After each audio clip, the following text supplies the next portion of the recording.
नातवाने केला आजीचा खून. अगरगेतील घटना, क्षुल्लक कारणावरून चाकू हल्ला. बेळगाव अगरगे गावात नातवाने आजीवर चाकूने वार करून निर्घृण खून केल्याची धक्कादायक घटना शनिवारी रात्री घडली.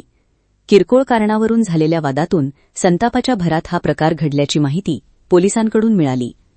मिळालेल्या माहितीनुसार बाळव्वा कळगोंडा पाटील, वय 70, अगरगे, बेळगाव असे मृत वृद्धेचे नाव आहे.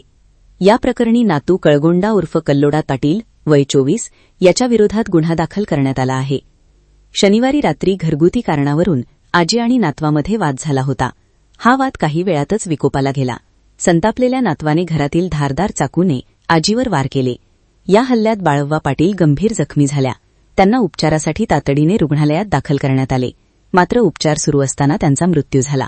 घटनेची माहिती मिळताच काकती पोलिसांनी घटनास्थळी धाव घेत पंचनामा केला.